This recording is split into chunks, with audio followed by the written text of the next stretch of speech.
Welcome back to another episode of Psycosmos. Today we're going to be talking about, Rich, why don't you do the do? We have quite a few topics in this hat. Quite a few. And we're going to draw it, and whatever one we draw, we're going to talk about. Yeah. So, to get things started, Dan, why don't you draw us our first topic? Oh, sure. So much pressure. Oh, yeah. All right, Let's here do we this. go. Do you want to read it, Rich? I mean, all right. Here we go. What do we got? Gun control. Oh, wonderful. Wonderful. Okay, so let's get this topic started off. Maybe the best thing to discuss first may be something that recently came up in current events, at least at the time of this recording, which was the New Zealand shootings. Ooh. Do you guys think that would be a good segue topic? That'd be a good one. Okay, all right. Personally, I'm not very familiar with Australian gun laws. I know that they are now kind of, after this event, they're very scrutinizingly thinking about the best ways to go about. I'm trying to picture it was New Zealand. What? New Zealand. Yeah. Yeah. That's where the shooting was, not Australia. That? Oh, Different places. okay. Yeah, you're right. Okay, so I'm ignorant. So, New Zealand gun laws. Sorry, they're the same place. They're like right next to each other, aren't they? They're pretty much the same place. Yeah. Can somebody confirm that? Can we get that confirmed? Do they have It's like? confirmed that they're See, different places. different sizes. Uh-huh. There's Australia- 2 islands for New Zealand. Australia already tried the gun ban. Did they really? It didn't work. They did Okay. a gun buyback Crime. program. Okay. Crime skyrocketed as soon as they did it. You should be on this show, Tyler. He is. Yeah, you are. I guess that's the man behind the mirror. So, okay. Ultimately, I'm ignorant on the topic of whether or not New Zealand is Australia, or whether or not they're different countries or They're cultures or whatever. They're the same. They're located in that part. We sent people over there because they were prisoners from England or whatever, and just they're whatever. So. Point being, I'm very ignorant on the topic of New Zealand gun laws. However, I know that now they're trying to crack down more on the topic of gun control. Now, I also don't know about the majority of the crime that happens in New Zealand. All I know is that a lot of people died, and when people have these mass shootings, people freak out. My opinion on gun control, just overall as a whole, is this. Very blanketed, very nutshell. Guns are not necessarily an evil. It's what people do with the guns. That's the first point. The second point is guns, to an extent, are a good way of defense against intruders, people who want to hurt you, people who want to hurt your family and your loved ones, but also big government that wants to come in. We kind of learned that with World War II and Hitler when he went in and he tried to take everybody's guns away, and a lot of other government agencies and municipalities that have worked in that way in the past, government political ideologies. They'll go in, they'll take the guns away because they don't want the people to have power. And ultimately, I think as a way of deterrent, essentially as a deterrent, it's kind of important for some people to have access to firearms. Now, assault weapons versus handguns is a different topic that we could get into. And also, to a certain extent, I think that just outright banning guns is not going to solve the issue because, as most people say, and this is my final point, gun laws are not going to stop criminals from getting access to guns. They're already made. They're mass-produced. They're can make everywhere. them yourself if you really wanted to. Absolutely. Yeah. They're everywhere. They're There's black absolutely. markets. And there's black markets. There's even something called the gray market now, which is this middleman, not really as unknown as the black market, but it's like, the deep web kind of access to purchasing guns or other things that fall under that that kind of label of the gray market. So a lot of different topics that we could discuss here. But ultimately, I don't think gun control of mass taking the guns is really going to keep the criminals from not having them. The way I see it is like a gun is a gun. So regardless if it is a machine gun or a pistol, can still be harmful when used improperly towards anybody. Yeah. I think you made a great point with the problem with just having a buyback program or just banning guns. Because for me, and I don't think by any means it's a full argument to it's full counter argument to all the arguments made for more gun control. But if you're in a situation, I kind of think about it like this. I guess you could say this, roughly speaking, generally, it's 4 different types of groups, at least in this country, that have guns. So you got like lawful authority, so government agencies, FBI, state, federal police, stuff like that. You've got, I guess you could call them hard criminals. So people who are willing to go out to a black market to buy a pistol, these type of people, if you're willing to go out and buy a gun illegally with the intent of use it, chances are you are in the, at least close to a mindset of somebody who's willing to commit or has committed hard crime. So like thefts, robbery, assaults, potentially murder. I didn't know that. Yeah, Stuff like that. They're more prone to committing these crimes because their access to the gun is in an illegal Well, manner. I'm not saying necessarily that, and I'm not going to come out here and say that I have statistics on how many people who illegally obtain firearms have also committed a crime. What I'm saying is, if you're the type of person who's willing to do that and actually go out and illegally purchase a firearm, chances are your mindset is not the same as, say, like a more or less law-abiding citizen. That's a good point. Right. And then you got people who are a little less than that. So I guess you could call them like, I guess I don't even know what it'd be, but like, you know, your average Joe, so to speak. So you know, you've got your person who, you know, they might have a few parking tickets. They might park illegally sometimes. They maybe in the past they had some underage drinking. Maybe they had some like small time drug use, so they were picked up for like a very, very small crime. But generally speaking, they try to follow the laws and they try to not harm other people, and they wouldn't be willing to do something breaking a hard law like buying something in the black market or whatever. And then the last group of people, you just got your standard law-abiding citizens. Your people who, generally speaking, don't break any laws. They try very hard to be upright, morally upright citizens and everything. So if you come in and you ban guns, then essentially you've only got, instead of those 4 groups of people having guns, you've got 2 groups of people having guns. Yes. And that's the hardened criminals and the government. Yes. Because the law-abiding citizens and the average Joes are very likely to turn in their guns and to not have it. The people who are hardened criminals who are willing to buy guns illegally, so they don't care about the law that's preventing them from buying the gun legally, and then you got the government, which their guns are never going to go away. So now, the only 2 people you have, or 2 groups, sorry, that have guns is the government, the authority, and the anti-authority. And the anti-authority, the hard criminals. So it's like, the entire point of having guns in the hands of average people so that average people can defend themselves in situations, because if somebody mugs you in the street, you're not going to have time to call the police to come in and safely defuse a situation without any use of firearms. That's just not going to happen. Right. But if you take away everybody's guns, then if you're in that situation, you have no way to defend yourself. The only recourse you have is to appeal to lawful authority. Yes. And you better hope that they're quick. Yes. Otherwise, you're screwed. Very true. So you effectively, instead of these 4 different groups having guns, it's just the government and the really bad people. Sure. So congratulations, the good people and the pretty decent people, they've got nothing now. Right. So that you didn't really fix the problem, because the entire problem that you wanted to fix was the bad, crazy people shouldn't have the guns, which I think everybody agrees with. Yeah. But if you go in and just say, okay, so everybody who's bad and crazy, please turn in your guns. The bad and crazy people aren't going to turn in their guns because they're bad and crazy. Right. And I'm for some sense of a restriction upon some firearms. I think is good. I think regulation is very important. I believe that if it is in the household, you know, it should be, you know, locked away somewhere safe, but also where you can access it in a time of need if there is an intruder or something bad is happening where you do need to use the gun for that type of reason. Sure. Absolutely. So I have a couple of points that we can actually discuss here. The first one being, are guns dangerous? No. On their own, no. Yeah. Yeah. The first thing that comes to mind is American Dad. The daughter says, "Guns kill people." He puts the gun on the table. He says, "Go on, gun, kill people." And it just sits there. Yeah. So, Yeah, I agree with Tyler's point, which is guns are a tool.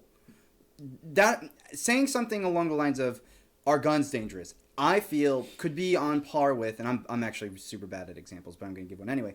Is money dangerous? spoons make people fat. Yeah, spoons make people fat. No, they don't. I guess it's human actions behind the tool. I feel like that's the way that the discussion is normally framed is, are guns dangerous? Which guns are too dangerous? But it's like this kind of disingenuous, because it's like, on the one hand, you're right. They're not dangerous in the sense that it's not going to kill anybody on its own. But I will say that I just don't think that's the right phrase when people use, because it's like it might not be that it's dangerous, but it was made with the specific intent of having a greater capacity, I Yeah. guess you could say, for being dangerous. Like, Good is point. it like a knife? I don't think even like a steak knife. I don't think a steak knife is dangerous, but I say that's more dangerous than like, I don't know, a plushie. Right. It's all about the context. Like, you wouldn't give a steak knife to like a baby. No, but then it's not like the knife is like, all right, good, finally, time to stab the baby. It's like the baby's not gonna know what to do with the steak knife, and it might hurt itself. So it's like, I don't know. Gotta find like a better word or something. Maybe like, I don't know. Again, I think it goes back to the access to guns and really having good regulation on that. You know, gun safes. You know, gun Yes. maybe a high place with very limited access to those types of things. For sure. And I agree with both those points. Background checks. I think we're all good on that. Right? Yeah, okay, so that was actually going to be one of the next points, but we could talk about that now, just going off of your point. Because me personally, background checks, I feel, are probably the best middle ground solution for both sides of the issue. Because if we can have an unbiased source, not some kind of extremely left-leaning kind of psychological evaluation, you know, something that's very unbiased. Are you mentally well enough to have a gun? And I believe you should also have to come back maybe every year, every 2 years, however often, and reassess the situation, because things can change. And you know, especially for some men who are the majority of gun owners compared to women, some men can get very emotional about specific topics. I remember I've even had issues in my personal family that I won't go into too much detail, but there have been threats where people have said, I'm going to, in my family, where heated arguments between family members arise, and then people say, I'm going to effing kill everybody in this household. So there are specific moments where men can kind of teeter off, and even women, although, you know, that's a difference. I have a question for you, and I'm sorry, I'm No, go not ahead. cutting you off. What would you say for people going into these, having to get these background checks like numerous times? Wouldn't it be easy for them to just go in and say, okay, I'm going to chill out. I'm getting my background check now for my firearm. I'm going to put on a show and be really chill. And Absolutely, especially people who are psychopaths and sociopaths. That'd be very simple. I feel as though the point I was making is we don't do enough to kind of assess the mental well-being of the person. All we really look at is their past, and people can scrub their past records, or they can change their name and identity, and they can give false information. And that's still possible, and it happens. And especially the majority of mass shooters don't have previous aggravated offenses. They kind of go all out, like they go all out at one moment in their life. They get extremely emotionally charged. They go in, they fake it to seem like they're a normal person. They buy a whole bunch of ammunition and a gun, and then they go in and they shoot up a church or a building or a school. So the point I was making at is, as long as we can have, you know, kind of government out of it and have some kind of unbiased way to assess whether the mental health of somebody, whether or not they can own a gun, and then also kind of maybe readdressing the topic. Now, I'm not a genius. I'm not saying that this is the best solution. I'm saying this might ease a lot of people who want bigger gun control, because I think everybody here in this room agrees that just getting rid of guns is not the solution. No, that will not solve. You literally can't. That will not solve absolutely anything. That's going to make things much worse.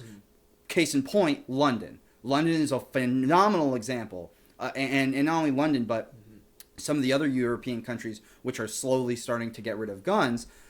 Not only their amount of crime, violent crime, stabbings, and knife attacks have all dramatically skyrocketed. There are other factors that you could say have been involved in that, but let's stick to the point and topic of they don't even allow their authority figures and their police to have guns. France is in absolute tyranny because people just storm the streets and there's no repercussions whatsoever. Yeah, they use gas. Yeah, they use shields, but that can only do so much when people are trying to stab officers with knives and they're not even allowed to really carry anything more than a baton. So my point with the whole argument is guns kind of act as a deterrent to keep not only people in line, but also to keep big government out of homes. in a way. If you got rid of guns and the cops showed up and they had guns and they said, hey, guess what? All of you are coming with us and we're going to put you in a special camp.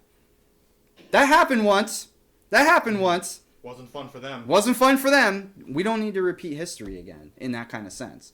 And guns are already there, as we pointed out. They're on the market. So, I think you made a good point with the last part about having guns for the potential of fighting back a hostile government. Yeah. I think it gets talked about a lot. So, and I'm sure a lot of people are sick and tired of hearing about the Second Amendment and everything. But literally, that's what the founding fathers wanted, because the entire, at least in America, the entire purpose behind people being able to fight back in America was because they recognized that they were being treated unfairly by somebody they perceived as a tyrant. Right. And then they realized that they had some form of weaponry that they could use to fight back. Yeah. And they sort of put those things together, and I cannot remember the exact one who has the quote, but there's a general quote I'm going to paraphrase a little bit. It's basically, if you have the ability to fight against injustice, it's basically your duty. I think there's something along those lines, some of the Declaration of Independence, if I remember it right. But that's one of the most crucial ideas, and that's why everybody from the beginning, when people first got here, when we were just the colonies, it was you have to hunt to survive, you have to farm the own land. The only source of real authority you have is an entire ocean away, and he doesn't really care about you. You're surrounded by Native Americans, and not to whitewash history, a lot of bad blood on both sides. No one person was the good guys and the bad guys. But from the perspective from a colonyman, or a colonial man, every day in your life there's a chance that you're going to run into a tribe of Native Americans, and they're not going to be particularly happy to see you, and they're going to try to kill you and your entire family. Now, it's not to say that there's no justification there, because there definitely is, and the colonial people were doing the exact same thing, even scalping them. Yes. Fun side fact, there were at least two states when the colonies were still colonies, where they put out official rewards if you were to go in and bring them a Native American scalp. Yeah. Yeah. Dark times, dark days. But going off that, so it's that atmosphere and that idea of every man that can fight and has a weapon needs to be able to defend themselves, their community, and their family at a moment's notice. And that bled into this whole, well, now we need to direct that towards overthrowing a tyranny that is trying to rule over you. Yes. And it has a lot to do, I think, with gun ownership. You know, because people can say, oh, like, do you own a gun? Well, I have a gun, but, like, do you legally own it, or do you illegally own it? And it's I feel like it's kind of gray, or it can be gray, and that's very dangerous. We need to be very clear about, who gets the gun, who owns the gun, whose name is under that weapon. If for whatever reason it gets out of that person's hand and they don't know where it is, where is it? Who has it? Who's going to use it? What are their intentions? And it's important, because it's not, and you're kind of getting at this a little bit, with the amendment, it's not that you have a right to have a gun. You have the right to get a gun. The government is not responsible to show up at your door and give you a government-issued assault rifle for your own personal use. That's not what it's about. It's about, you have the right that unless you are like mentally deranged or serious danger to yourself and others, or a hardened criminal, you have the right to have a weapon that you can use to defend yourself and the people you love and the people you care about. Yes. And just fun fact, because I was thinking about this when you talk about the Second Amendment again, you guys are familiar with the term posse, like rounding up the posse? Yes. Most oftenly it's associated with the Wild West, and that's basically what it did. The sheriff would basically roll into town and he would say, I'm rounding up a posse, and it was basically all able-bodied men who aren't dirtbags are going to come with me, and you're going to help me track down this criminal, because I have like one deputy and this entire gang of criminals. Yeah. But further back than that, it's this phrase, I can't remember the exact Latin translation, but it's posse comitatus, and it goes all the way back to the founding of America with the colonies, and the idea was, and it's in the Second Amendment with the word militia. The militia originally was anybody in the town pretty much who could fight and had a means to fight. You were part of the militia. Okay. So if your town was attacked, if there was a Native American raid, if the British were coming, if the French were trying to take some nearby territory, anything like that, and the posse needed to be rounded up, you were part of the posse. So the community is essentially in some way the law enforcement. And I think that even has a huge part to do with today, where when you're a part of a community, it's almost your responsibility to defend it. And I think a lot of that comes down to just like being a good neighbor. You know, be a good neighbor. Be the neighbor that you would want to live with. You know, absolutely. And that's what it's about. It's not because it's not to say that we should go back to every single private citizen should get a gun from the police department and be deputized, because that's not a great idea. No. But it's the idea here that you go, little Jimmy. Here's a gun. Well, I wonder what it tastes like, man. Keep it under your pillow at night. It's like, sorry. But it's like that idea is the source of us having the Second Amendment. It's not because we just want to give every joy happy man a gun. It's not. It's not a bunch of people who later retroactively decided, this lets me keep a gun. I want it to keep. I like so much what you say, because it doesn't have anything to do with the firearm itself. It has to do with the domain in which you live and the people around you. And the people and how they use the tool. Precisely. All right, 2 more topics, gentlemen, and then I think we can wrap up this conversation. The first one is, I got this statistic from heritage.org. Now, I'm not extremely knowledgeable on what their political affiliation is, per se. I believe they're officially conservative. Okay. Or at the very least, I am confident enough to say that they are right-leaning. Okay, so the only reason I'm bringing this up is, based off of their statistics, and I just want to have a conversation about this. I'm not saying it's true. Violent crime in the United States and in other countries where you can go and purchase firearms legally, violent crime over the last couple of years, decade, however long, has actually gone down and has been on the decline for a matter of decades. Do you agree or do you disagree with that assumption? I think I agree. I think I remember hearing something similar to this and looking a little bit into it, but I'm not quite sure. I'm pretty sure violent crime has been on the decline since like the 90s or 80s or something like that. What about you? I know violent crime has been on the decline. I don't feel comfortable enough to say how much the presence of firearms and or the increase of firearms in the country has contributed to that. But I will say, I think that definitely cuts against the argument that seems to be made by a lot of people who are very far to the left when it comes to gun control, which is guns are bad, guns are dangerous, and more guns equals more crime, so everywhere where they get rid of guns and crime goes down, it's because of them getting rid of guns, and it's a good thing. And any place where there's high crime and there's lots of guns, it's because of guns. Yeah. But that clearly cuts against that. And even a prime example of that, I mean, you look at Texas. Texas is like everyone down there has a gun, or a majority of people have a gun, or carrying one. Everything's bigger in Texas. And everyone's really nice to each other, good neighbors, and crime is low. And 0% state income tax. Yeah. On the flip side of that, Chicago has some of the strictest gun laws and the highest rates of crime. That's very true. And the majority of the crime is if I still remember correctly, it's still inner city gang related violence. It's normally committed by young individuals, and I'm not going to make an assumption, but I would assume, and I might be wrong, that a lot of these guns that are being used in these crimes are being obtained illegally.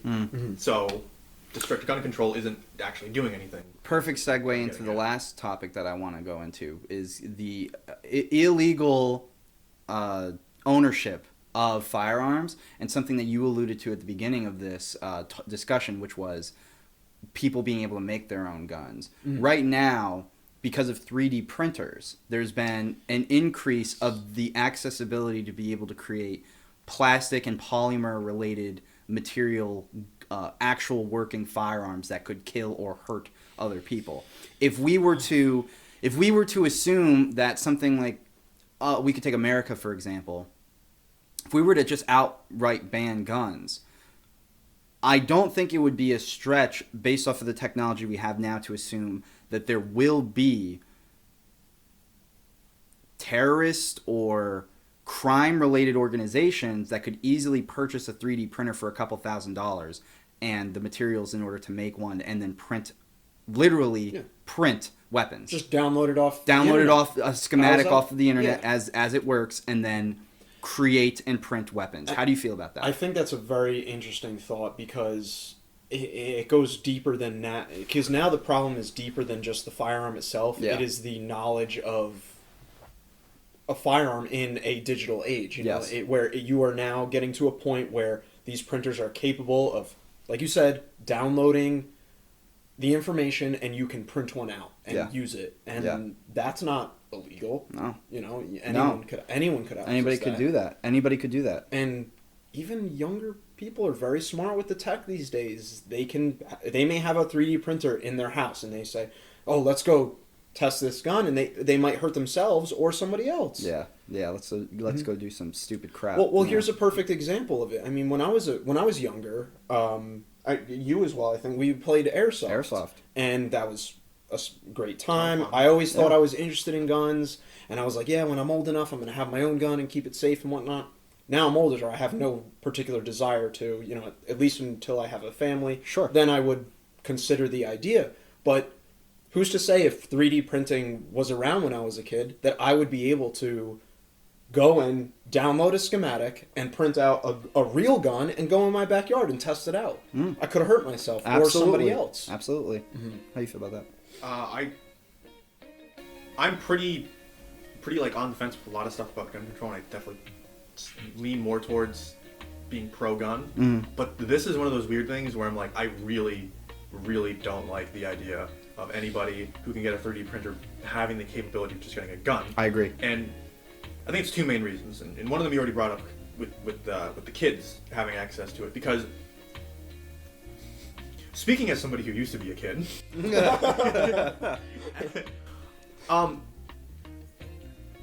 how to put this? Okay, so looking back when we played games with guns in them and stuff, I don't think we were ever at a point where we were like, oh, that's so cool, look at bloodshed, killing it, oh my god, it's great. No. But we didn't view it in the same way of like a live feed of somebody actually killing another human being. So right. So it was this sort of disconnect.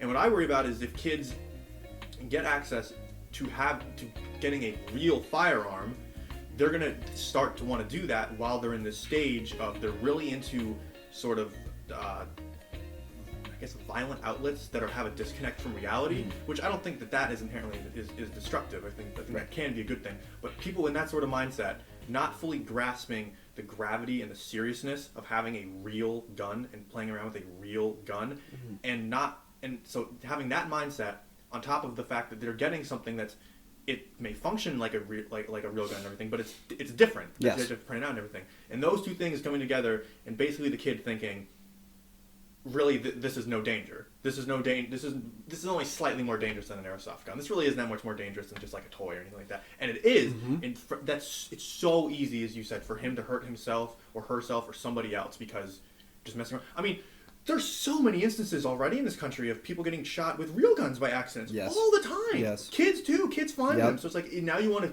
put that in the hands of young people. Yeah. And the second thing is, when I first brought the Second Amendment, it was you have the right to have an ability to get a gun or something like that. But if you make it so that anybody who can presumably there's no restrictions on your ability to get a 3D printer or the technology to run one of the software or anything. So not that if you can just get that and then give yourself a gun and you don't have to go through the legal processes, then you're just circumventing that entire purpose of the Second Amendment being there, which is you do not have the right to just have a gun and do whatever you want with it. Right. So you have the right to have the ability to get a gun if you're not a degenerate, and if you can prove that you can be responsible and train yourself with the weapon, which and I think states have some sort of that's the bottom line. I think it really comes down to the responsibility of the individual and their capability of keeping it in a safe place, et cetera, et cetera. I agree with that. Right. So I think final point, because you brought it up and it kind of gave me an idea. Final point. When you get to all three men here are heterosexual. Okay. Fairly. Interesting segue, but yeah. Fairly. I'm just making it known to the public. When you do eventually marry and have children, will you purchase a gun? Probably yeah. I will say probably yes. Probably yeah. And I would want to do what Dan said, where it's like lock it up. It's like I like that you pointed out the thing where it's like, but it's got to be somewhat accessible, because some people make the point of, and I think think some people aren't.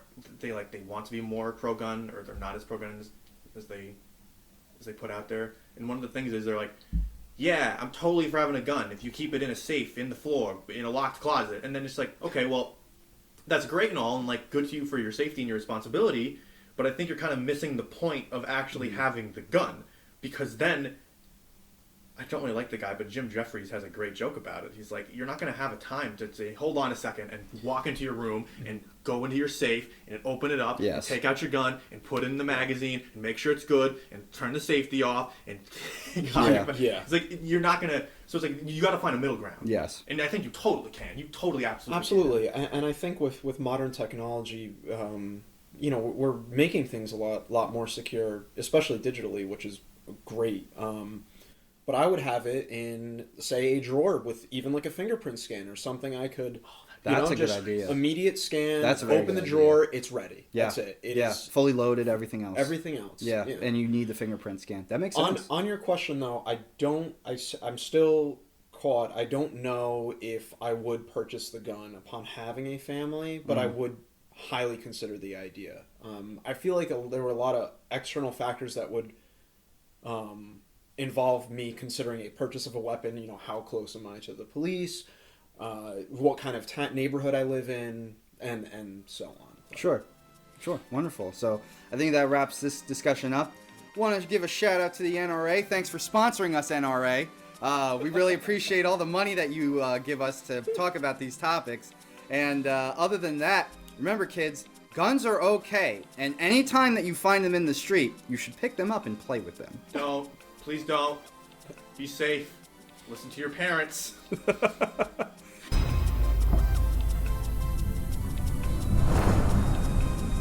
Thank you for watching Psycosmos. If you liked our content, please like this video, comment down below what else you would like to see, subscribe and ring the notification bell. We'll also have links down in the description where you can follow us on Facebook, you can check out our Instagram, you can support us on Patreon, and you can also follow us on Snapchat. Did I do a good job? Good enough.